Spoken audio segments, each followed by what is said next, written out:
Bismillah ar-Rahman ar-Rahim. On va commencer, Inch'Allah, par parler un peu de l'histoire de la Kaaba. Et donc ça, c'est la première Kaaba telle qu'elle était à l'époque de Ibrahim, alayhi as-salam, telle qu'elle a été construite à son époque, il y a plus de 2500 ans, on va dire, avant même la naissance du prophète, sallallahu alayhi wa sallam. Après, les savants divergent. Est-ce que Ibrahim, alayhi salam, il est le premier à avoir construit la Kaaba? Ou est-ce que la Kaaba a été construite pour la première fois par Adam? Beaucoup pensent que pour la première fois, elle a été construite par Adam, que ça a été le premier temple construit par les hommes pour Allah subhanahu wa ta'ala, mais que son temple, il a été détruit et il a été anéanti à l'époque de Nuh, alayhi as-salam, avec le déluge. Quant à Ibrahim, alayhi as-salam, on pense que bien entendu, il a été guidé par Allah subhanahu wa ta'ala dans le désert et il a fait donc cette Kaaba à partir des bases sur laquelle, de la Kaaba, de Adam alayhi as-salam. Donc voilà, je ne vais pas rentrer dans les distances spécifiques de cette Kaaba, il y aurait beaucoup à dire, mais ce qu'il faut noter, la hauteur, ce n'est pas une Kaaba qui est très haute à cette époque-là, mais qui fait 4 mètres de hauteur. Ça, il faut le noter. Et le mur, regardez, c'est un demi-cercle au final. C'est un demi-cercle, c'est pas comme aujourd'hui du tout. Et ensuite, autre point, elle est assez longue, donc c'est pas du tout un cube, mais plutôt un rectangle. Et il y a 2 portes, cette porte-là et cette porte-là qui est derrière. Donc ça, c'est la Kaaba telle qu'elle était à l'époque de Ibrahim alayhi as-salam. Là, non, ça c'était un endroit pour se reposer, pour se poser à l'intérieur, pour ranger des objets, donc rien de spécial. Donc ici, maintenant, on est face à la Kaaba telle qu'elle était à l'époque de la Jahiliya, si vous voulez, quand le prophète Mohammed sallallahu alayhi wa sallam, il avait 36 ans. Donc il y a eu des rénovations. Alors je vous raconte un peu l'histoire. En bref, Inch'Allah, la Kaaba menaçait de s'écrouler. Donc Mohammed sallallahu alayhi wa sallam a 36 ans, il n'est pas encore prophète, car il reçoit la première révélation à l'âge de 40 ans. Donc la Kaaba menaçait de s'écrouler et les notables de la Mecque vont vouloir rénover tout simplement la Kaaba, la refaire, et refaire ses murs. Et donc ils vont la reconstruire et à l'époque, ils ont quelques notions par rapport à ce qui est bien et ce qui est mal dans le domaine du commerce, de l'argent. Et donc ils souhaitent faire une Kaaba, mais avec de l'argent propre, comme on pourrait dire même aujourd'hui en France, de l'argent propre. Et donc finalement, ils ne vont pas en avoir assez forcément pour refaire la Kaaba telle qu'elle était à l'époque de Ibrahim alayhi as-salam. Donc ils vont la faire sous cette forme-là. Donc, alors c'est quoi les changements qui ont eu lieu? Je vais vous montrer. Tout d'abord, on a arrêté la Kaaba à ce niveau-là, vous avez vu. Donc c'est maintenant, ça a plutôt la forme d'un cube, même si ce n'est pas tout à fait un cube.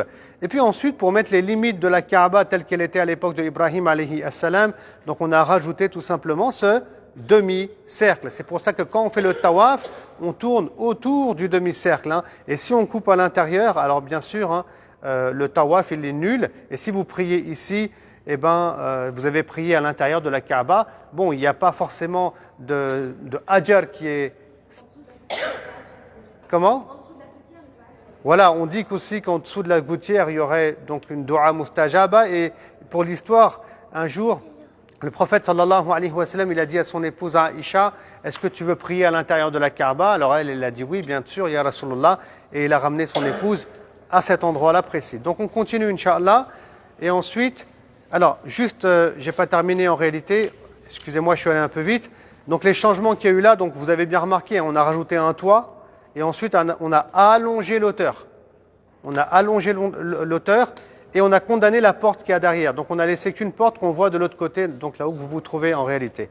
Voilà les changements qui ont eu lieu. Et un autre dernier, la porte, elle a été rehaussée. Normalement, elle n'est pas collée. Vous avez vu, donc on l'a rehaussée à environ 2 mètres de hauteur, comme c'est aujourd'hui. Ensuite, cette Kaaba, c'est la Kaaba qui a été construite... comment ? Non, ça c'est après ça. Donc ça c'est, je réfléchis rapidement, donc ça parce que la Kaaba elle a été détruite à l'époque de Abdallah ibn Zubayr, radiyallahu ta'ala anhu. Donc je vous explique qu'il y avait un conflit important entre Yazid, le fils de Muawiyah, qui est le 2e calife des Omeyyades, et puis d'autres compagnons qui n'acceptaient pas bien entendu qu'il soit le calife des musulmans. Car pour eux, il n'avait pas de légitimité, il n'avait pas du tout été pris selon les critères de l'islam. Donc c'était Muawiyah qui l'avait imposé. Et Abdallah ibn Zubayr, il avait fait un micro-califat tout simplement à la Mecque. Donc il va être attaqué par Al-Hajjaj et les hommes de Yazid à la Mecque. Et malheureusement, comment?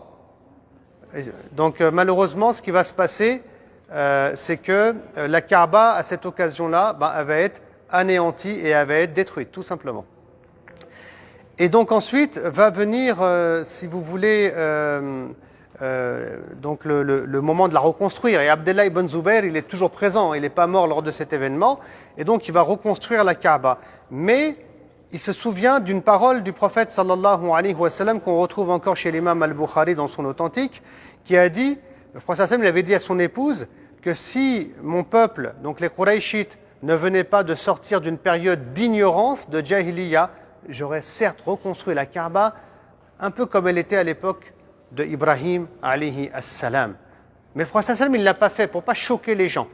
Donc il l'a laissé sous cette forme-là quand il est mort sallallahu alayhi wa sallam. Quant à Abdallah ibn Zubayr, lui il va se dire le prophète sallam, il est mort depuis longtemps, on est musulman depuis longtemps, donc ça va choquer personne. D'ailleurs, même maintenant, elle a été détruite, la Kaaba.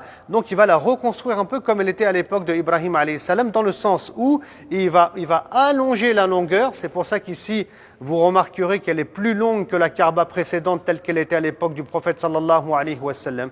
Quant à Hijr, ce qu'on appelle Hijr Ismaïl, donc avec le muret, il est intégré à l'intérieur tout simplement. Donc on garde une forme de cube, mais le Hijr, il est à l'intérieur. Quant aux portes, vous voyez la porte là-bas.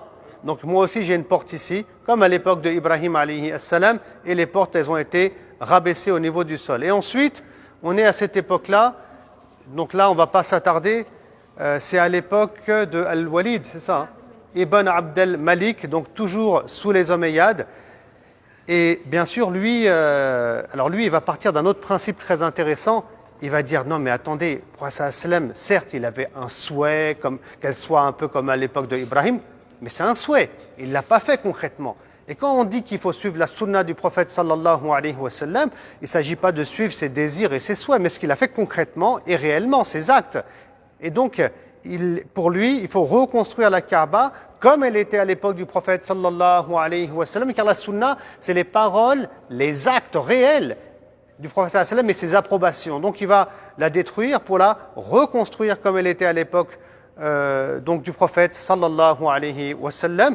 Et après, il y en a d'autres qui vont vouloir, dans leur ijtihad, reconstruire la Kaaba comme elle était à l'époque de Abdallah